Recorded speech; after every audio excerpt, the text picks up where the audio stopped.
welcome to a preview of our Spring 2025 book club on Jenera Nerenberg's Divergent Mind, Thriving in a World That Wasn't Designed for You. If you are new to the podcast, new to our book clubs, welcome. We're so happy to have you here. Usually we're talking about a theme and related research articles, but in this case, we're talking about a full book as voted on by our patrons at patreon.com/ABA Inside Track. Another benefit of being a patron at the $10 and up level is you could be listening to this whole 2-hour episode and getting 2 CEs for no additional charge. But just in case you're not quite sure if our book clubs are for you, well, here's a little preview. We're going to talk a little bit about the thoughts we had of this book. We won't go into as much detail, but just a little preview to wet your whistle, get to see if you're interested in our full-length discussion. So without any further ado, here is the beginning, a preview of our Divergent Mind book club. Hey, everybody. Welcome to ABA Inside Track, the podcast that's like reading in your car, but safer. I'm your host, Robert Perry Cruz, and with me as always for this Spring 2025 book club edition of the pod, I can't believe I said that, podcast, are my fabulous book club co-hosts. Hey, Rob, it's me, Diana Perry Cruz. Hello. And it's me, Jacqueline Marie McDonald, very formal today. And it's me, Alan Haberman, book club guy. Hey, Alan. Boy. With no middle name. Alan, no middle name, Haberman.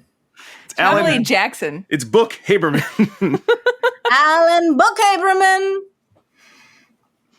We'll leave it a mystery. You got the J right, Diana, but Okay. not the name. It's probably James. Or Journal. I don't think you would guess it in the 2 hours of recording this podcast. Really? Oh, you know what? It's on. I'm gonna talk, and then I'm gonna be like Rumpelstiltskin when I'm like, talk. Is it Jedediah? Mm-hmm. We're back. Anyway. Cut this.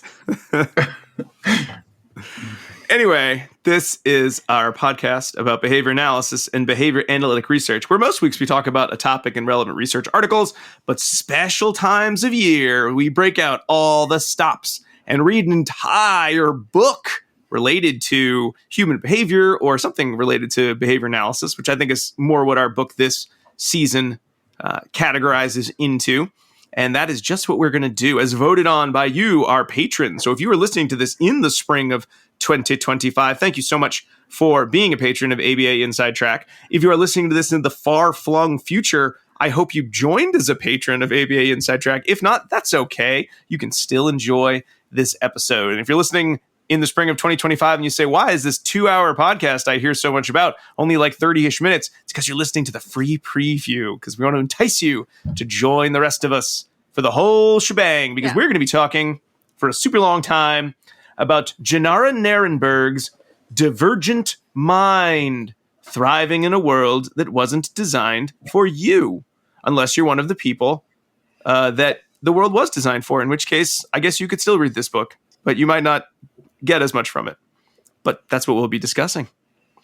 So we are all here together. We've all read this book. This was a nice, quick book. I remember where I was when I read this book because I was able to read it in such a short amount of time. It was quite enjoyable. That's all I have to say. So we got about an hour and 58 minutes to fill. I can say where I read my book. So I like to read a nonfiction book in the morning and a fiction book in the evening to keep myself spry. It's good. That's a good pattern. Isn't it? I know, because you never want to put a nonfiction, you always want to put a nonfiction book down, right? There's never one that you're like, gripping, I need to get to the next page. So you're like going to be late for work. And I read this book across a month because I can't read a ton in the morning, right? Because I have to go to work. And I really enjoyed picking it up. It wasn't like I read Atomic Habits and it took me like 5 months. So there you go. I read this one in 1 month. And I had time to spare. And it really resonated me in a lot of ways. And it led me to think about different things that I haven't thought about going into my workday. All right. Alan, Diana, what were your thoughts of the book in general before we dive into it? I think I also read this in the morning, so I remember reading it over a lot of different bowls of oatmeal. Mm. So yours was like mid-afternoon? I'm just kidding. Jackie's saying that because I don't eat breakfast in the morning. I eat it at like 11 a.m. Yeah, pretty much. Yeah, for me, they're very thought-provoking. Certain parts I found very familiar as someone we'll get into later who has received a highly sensitive person label at one point in my life by a psychologist. So, but other parts, I just had some mixed takes on it. I'll put it that way. Okay. For me, I was shocked because I started reading this book and it felt very touchy-feely. It felt very non-scientific at various points.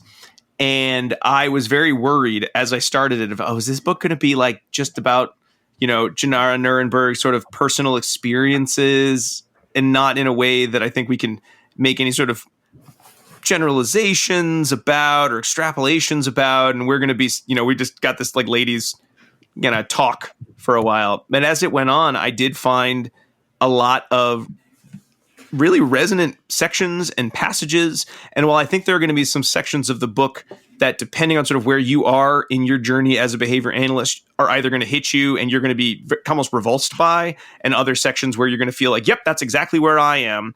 I did find it really making me think about myself as a human being, which I don't often do so much as a podcast host automaton, and really thinking about, Diana, because this book references, the idea of sensitive people, the idea of neurodivergence in general, mostly focusing on female neurodivergence and what that might mean, and really looking at it in terms of sensory sensitivity, which again, a lot of us, when we hear sensory sensitivity, we start thinking, oh, someone's going to get out brush and joint technique, which is mentioned in the book, which there tended to be a lot of research sort of debunking its utility for treatment of problem behavior. But this really talks about it in a different way. And it really made me think of the book Quiet, Diana, which you've read and you shared. I have not had time to read yet. And thinking about... I don't think I've read that book. No, you didn't. You own Quiet. Wow. Okay. Maybe you didn't read it. You own a copy of it. I know it's sitting on our shelf somewhere. It's somebody else. Somebody left it.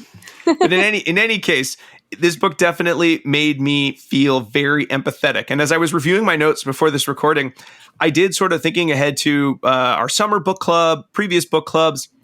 Is the twist of ABA Inside Track that we've all just learned to become more and more empathetic and fully understanding of the challenges humans face people? Is that really what the journey has been? Because I don't know. It's just, I felt very emotional reading this. Our journey through doing this podcast, which if you're listening to this when it came out, we just did our 9-year anniversary. Woo woo. I think it has run in parallel to a lot of the changes that we've seen within our field during this time. So, yes, to answer your question, I think as a whole, our field has had more focus and, maybe opportunities to discuss the ways in which we want to ensure that we're presenting as an empathetic and compassionate field. And I think in our discussions of the research and of the general, themes that we are finding important in behavior analysis, we've kind of followed that same path in our podcast journey too. Not to say that either we nor the folks in our field were not empathetic and compassionate to start with, but that we've given ourselves, space and also challenged ourselves to ensure that we're incorporating that in the ways that we want to in our work. Yeah. One thing I was surprised about is I actually did not know that it was about female neurodivergence, because I never looked up, but I just bought the book. I'm like, all right, this book won. I didn't read anything about it. It doesn't say about it on the cover, right? It just says Neurodivergent Mind, and it just has a person face, mosaic person face on the cover. And then I was like, all right, what am I getting into? And I love to peruse the table of contents before I read a self-help book to see what I'm getting into. And the first chapter is the female mind throughout history. And I was like, ooh, ooh. Still not realizing it's going to be about female neurodivergence. I'm like, ooh, maybe this is going to be like a sub chapter. And then, after a few chapters in, I'm like, oh, there you go. The focus. There is the focus. So that was interesting to me because I guess I held the traditional stereotype there that because this book, even though it was written by a woman, I thought it would apply to men because that's what we usually read about. So that in itself, I think is amazing that this book has specifically been tailored to the woman's experience or the female experience when so often we've been overlooked. In this realm and probably other realms too, let's be honest, but that's not what we're talking about here. I think in general, one section, or I think one challenge I had with this book, because overall this was a book referring, like we kind of said at the top, a book about sensitivities in relation to neurodiversity, and specifically how that impacts humans. And we recently did an episode about medical model of disability, so that should be coming out around the same time as this book club episode. And this book really covers on a lot of themes I think we've talked about. So the idea of disability being more of a societal construct than necessarily a medical one, the idea of individuals being undervalued for their strengths and really focused on how their deficits in regards to or as defined by typical individuals tends to be a huge focus of treatments rather than areas that they themselves feel that they are struggling, that many of the systems that we have in place are not created equally, and in some cases don't seem to be created for anyone in particular, but they happen to do more harm or cause more stress to certain individuals than others. And really looking at what we as a society can do to sort of support the individual. And I know one of the themes that I really liked in the book was the idea of individualization, which I think is something very core to our field in terms of not, and everything should be this way, and this is so unfair, and why would it be that way? But really kind of opening up a dialogue of letting us think about how individuals might need different things, and how whether ADHD, autistic, highly sensitive, synesthesia, it's more about understanding what you need and learning how to advocate for yourself, kind of being the central theme. And if you had to pick one, underlying idea, would be if everyone sort of was allowed to get what they needed and learn how to advocate for themselves, a lot of the issues and a lot of the friction that comes from being humans in a world that's designed for everybody all at once and nobody all at the same time might just work themselves out in a lot of ways. Is that the title of your Oscar movie? Well, Oscar-winning movie? Everything, everywhere, doesn't work. And also Nowhere at the Same Time? And Nowhere at the Same Time. That's a sequel. And I think it did really allow this book, even though many of the terms here are ones that I kind of remember being told, like, these are verboten, don't use these. This is not behavior analytic. These treatments do not have the same evidence base. To some extent, it dodges the question of whether it does or does not have evidence base, and that if it has a value to an individual, could it just have a value for that individual? And I think that's something we've talked about a lot. Something could have very little evidence to support it as a treatment. And that doesn't mean that we, in saying to an individual, I suppose you could try that treatment. Certainly if you have the financial wherewithal to pay for it yourself, because insurance probably won't cover it, you could give it a shot, see what happens. And I think that kind of, even though in some ways I could see some behavior analysts reading this book and saying this is a bunch of nonsense, I think it might miss I don't want to say miss the point of the book, but I think it would miss a component of individualization and empathetic reasoning that a behavior analyst could bring to this book and still take something from it, even though we might see many of the concepts in here as being sort of antithetical to what we think of as the typical evidence-based practice. My read. I mean, what did you all think in terms of this book for the behavior analysts out there, who are the people listening to the show? Well, go ahead, Alan. You go ahead, Jackie. Oh, okay, Alan. Point. Just kidding. I'll take this time to keep talking. No. I didn't think about this book in terms of evidence-based practice. That's not how I looked at it at all, because I am not in the, in the realm to provide this sort of treatment, right? In a way. But I used it as a way to broaden my understanding of how others might feel differently than me and how that may inform my treatment. And so the question of evidence-based didn't even come into my realm when I was reading it, because I was using it more as a way to understand other people, to be more humility, to have more humility. I'm like, to be more humble, and understand that, words came to me.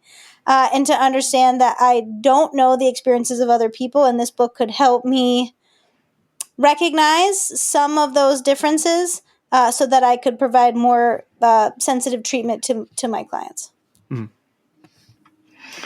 Yeah, I think that with any book like this, as behavior analysts, we can look at it through that like strict scientific rigor point of view, or take like the functional contextualist view, which is, does this book help someone? Might it help someone? Might it help me understand someone's context and how they're comfortable or uncomfortable better?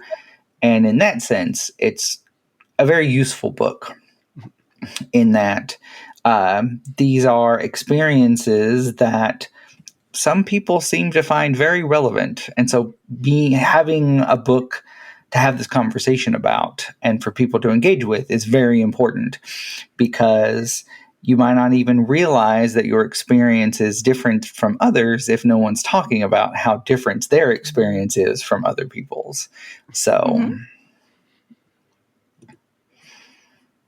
that makes sense to me. I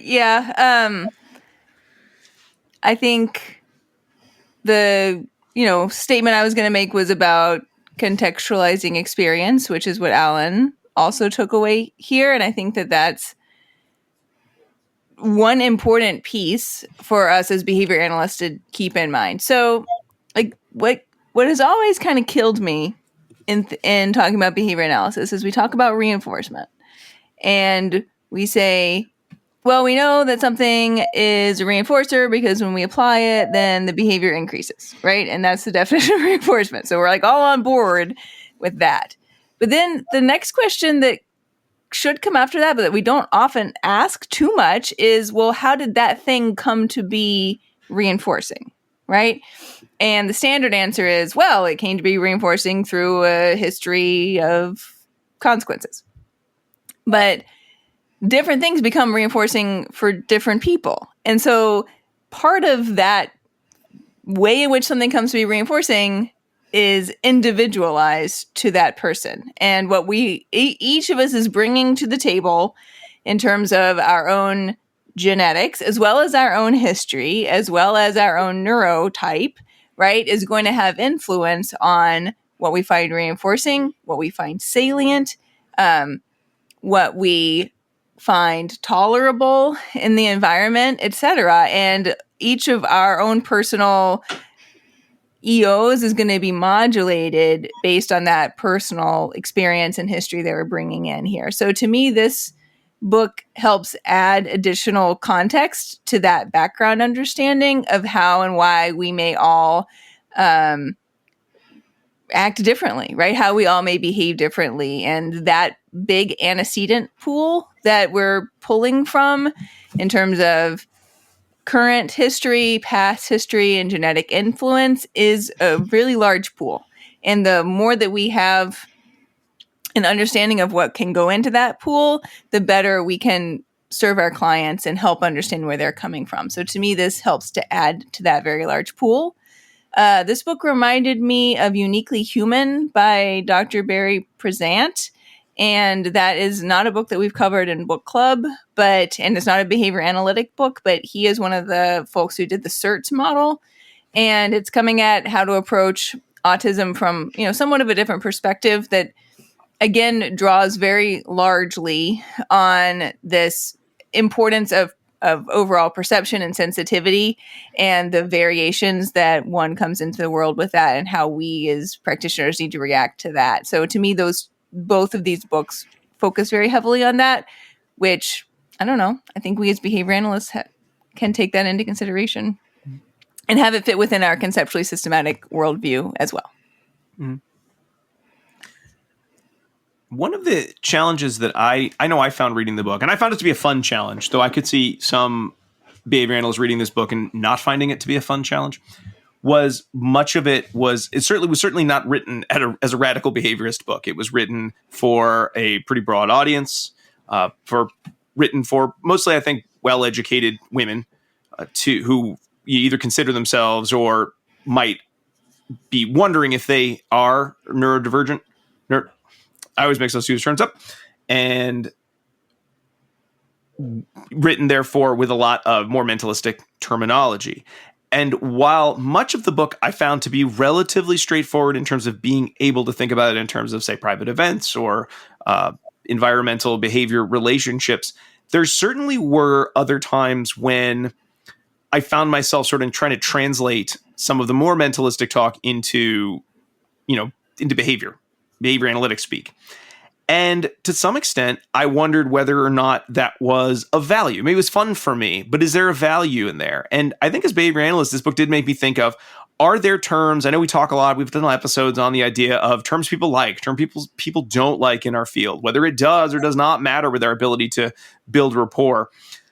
Are we at a point where, as long as we're able to explain what's going on behaviorally to each other, we should worry less about the terminology as long as it is comfortable and understandable to the widest group of individuals? Or do you still think there's a value in digging in more precisely into some of those terms? I was just kind of wondering, did folks kind of get to those sections in the book, or do they sort of have an opinion on that as I don't want to say a negative to the book, but certainly as a potential caveat to just, any behavior analyst picking this up and, potentially being frustrated or upset by that? Well, it should be a point of humility for us to check ourselves, because while we are a useful science in human wellness and behavior and mental health, we are not the only science that practices. So I think your take on trying to reframe things from a behavior analytic perspective makes sense for us as what we do. But, this person, again, isn't a behavior analyst, isn't writing as a behavior analyst, and so much of the sort of general public's access to mental health is not behavior analytic. So I think that's just something to note and something we operate in. And so whether we want to talk about like relational frames and complex verbal behavior, or you want to talk about, metaphor and things like that, it doesn't have to be radical behaviorist to be of value to us as practitioners. Mm-hmm. Agreed. Especially when talking about adults and their experiences over their lifetime and how they've come to understand themselves. Mm-hmm.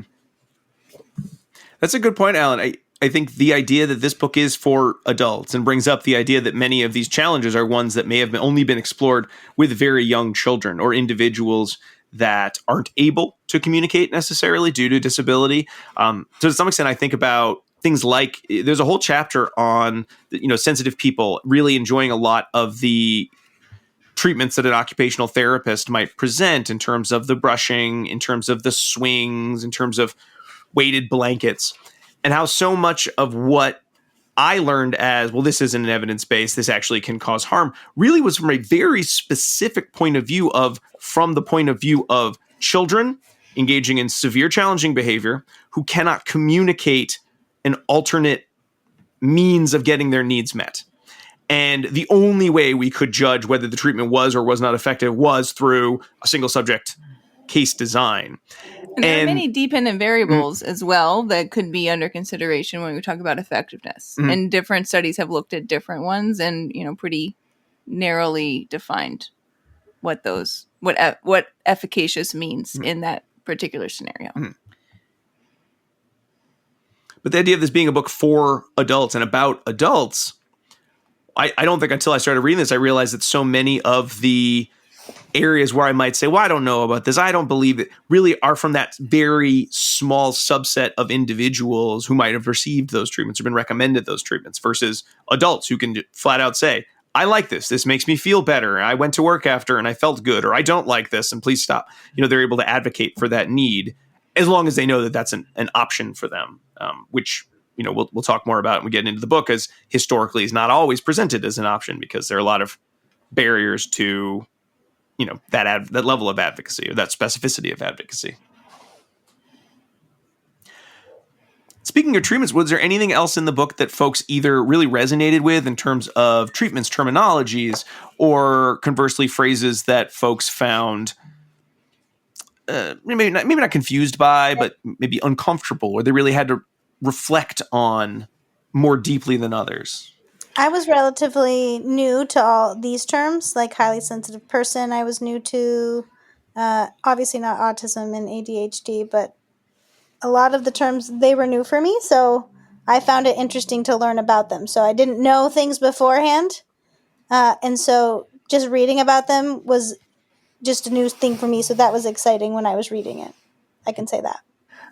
Yeah, the term highly sensitive person was something I was introduced to in my early journey for personal therapy in my 20s, and I think was something that isn't too common, but is something that is sort of a framework that really helped me and my personal therapist make a lot of progress for me.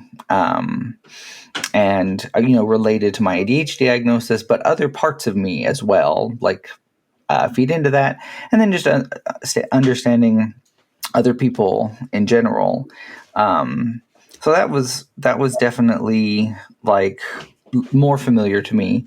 I think her, in the introduction, she talks about the phrase social awkwardness, which is part of the book that kind of frustrated me because I feel like she does such a good job of talking about how we need to define things well, but then like left this idea of social awkwardness not as developed as it could be, because I feel like there's like multiple parts to social awkwardness. And when she says do away with it, it's in hope of like getting rid of the idea of like social awkwardness and accepting people. Feels a little blanket generalization to that approach. As someone who has a history of social awkwardness, quote unquote.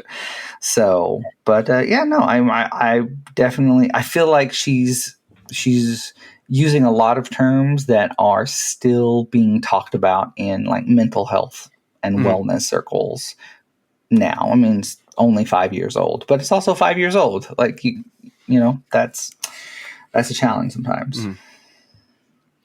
I know one of the terms that I was not really sure, and I wish it had been either more, maybe not more defined, but I would have loved to hear other perspectives, was the term meltdown. That came up a lot in terms of individuals who are, reporting that they have a meltdown after periods where they are in centrally stimulating environments, or if they have been masking for a whole day and they come home and have a meltdown. Because that's always been a term, I think, when I've heard it used, has been used by adults to describe children. So I've always sort of seen it as this infantilizing term, like, oh, baby's having a tantrum sort of situation. No, it's a pretty common term in the neurodiversity sphere, is to talk about a meltdown and to distinguish it from a tantrum, in that a tantrum is thought to be, in our terminology, operantly controlled, such that you might see a tantrum respond to reinforcement and increase or decrease, whether you're reinforcing it or extinguishing it, etc. And then a meltdown is not operantly controlled behavior, but it's really like more in the category of emotional responding, such that it's not going to be sensitive to consequences or contingencies, but is occurring due to overstimulation, in the same way that you might burst into tears when you didn't want to. Right? Same idea, but it's like your body bursting into tears because you're overstimulated, overwhelmed. It's like a physiological response, right? So, I don't think it absolutely wouldn't fit in. It would fit more in our respondent conditioning paradigm. Yeah. Right at that level 1. of selection than 2 or 3. Like there's nothing you can do about it. And I will share a personal, since Alan shared, I will share a personal. And like 5 years ago, I burst my eardrum on a flight, and it's given me some inner ear disorder issues. And since then, I have now recognized that this is how some people live always, right? I had not before, right? But like loud noises bother me, bright lights bother me. I'm in PT for vestibular rehabilitation, right? And like I used to love being busy all day long. Like it was like from the moment I woke up till the moment I went to bed, I loved doing things. And I just can't do it anymore, sadly. My body like cannot handle it. And it's like by the end of the day, I like physically can't go on. Like if it's like, if it was been a particular stressful day, or if it's, like there's been a lot of visual stimulation or a lot of auditory stimulation, I like physically cannot like stand up. Mm-hmm. Right. And no one's going to be like, good job, Jackie, standing up. That's not going to help. Right. Or any sort of reinforcer. Right. Like physiologically, my body is like shut down. Mm-hmm. And, that I think not knowing that that's how other people in the world exist, that was one thing that really resonated in the book with me, is that wasn't my experience before, but it is now. And it felt nice knowing that I'm not alone in that experience. Mm-hmm. I will just further share that I didn't know at the time, but I probably had a few meltdown experiences a year in my early 20s where I would, again, it's emotionally overwhelming. And it's very much for me, I had to it was no lights, no sound, almost the sort of classic migraine response. I wasn't having the pain of a migraine, but that's how I understood to I just had to completely withdraw from everything because I couldn't enjoy things in those moments. And I think that's where my original depression diagnosis before I got to my ADHD and being a highly sensitive person and that talk and therapy happened was because of that. And now that's part of this is important that people have this information, is that, that's not the healthiest response and suggests a lack of coping skills if to your environment. And so now I don't have those experiences hardly anymore. I'll say never because I'm still a person, but I found it very familiar. And I think that we definitely talk about, while the term meltdown and tantrum sometimes get conflated, I think it's pretty clearly defined by the neurodiversity and neurodivergence movement that, it's a more of a being emotionally and just physiologically overwhelmed by everything. Yeah. Yeah. So maybe it would depend on sort of your familiarity with the terms that are used in the movement. Mm-hmm. Because I didn't notice any terms in this book that I was like, I don't really know that term. But maybe that's why. And then I have my own, done my own research on highly sensitive person as well. Although I don't think it's a full diagnosis that one gets, and then it's not in the DSM. But I also diagnosed you as a highly I definitely sensitive identify person, as a highly sensitive I was person. It's a label. That's why I said label myself, because it's a useful framework to think about oneself as.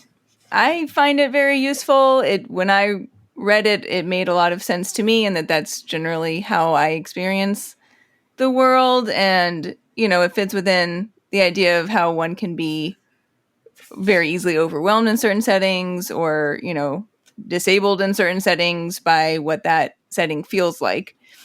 And, my own growing up was very different than how I live now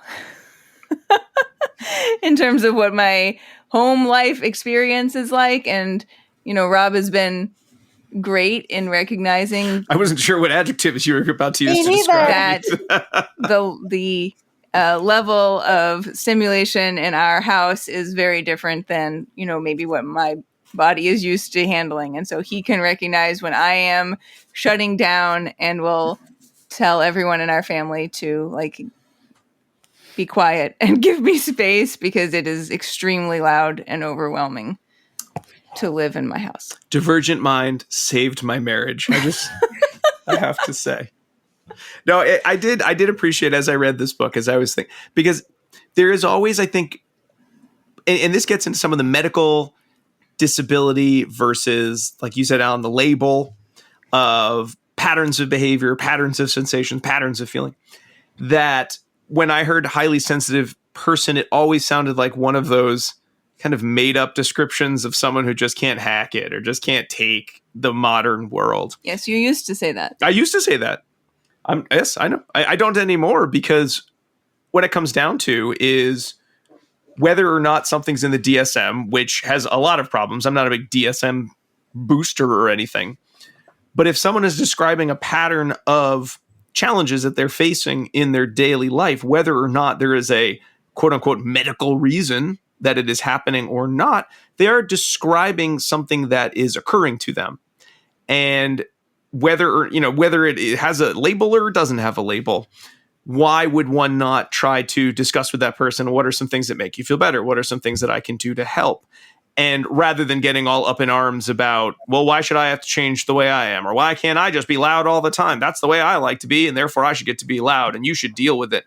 Recognizing that if you care about other people, you would like them to be comfortable more often of the time, especially because if they're always on edge and feeling like they're about to have a meltdown or having a meltdown, they're never going to learn coping skills because they're too overwhelmed. And if the goal is to find like a good medium where everyone is getting what they need more often than not and building more ability to handle tough situations or know how to advocate more effectively for those situations, you need to be in a position where you are feeling safe. And so certainly after reading this book, it's something I think I've done to some extent, but really it dug home that point of there's more that I could be doing to be supportive of, certainly to Diana, but to other people in my life who might have similar sensitivities.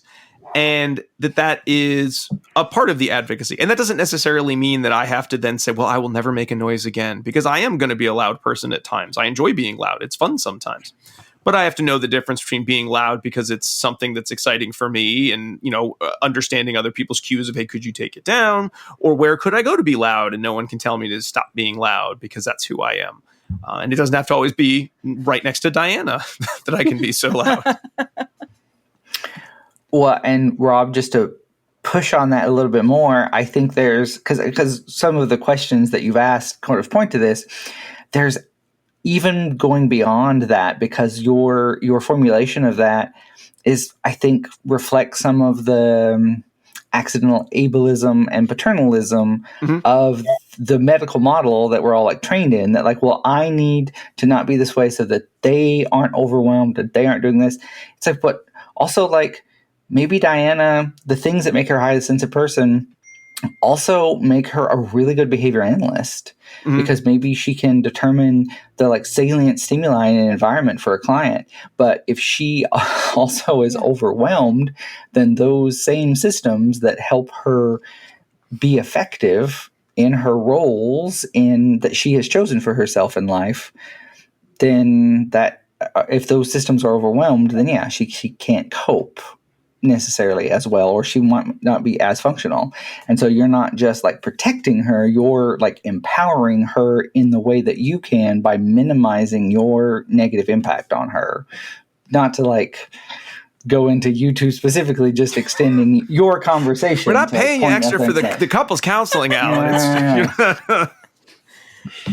But no, just in general. I appreciate the component related to the ableism, related to the empowerment piece to it, because I don't think I was very clear about that. Yeah. Though, if anyone ever asks which of us should probably just stay at home and take care of the kids who are perfectly capable of taking care of themselves, it should totally be me. Diana should be out working. She's really great at this stuff. And I'll stay home and, just be quiet.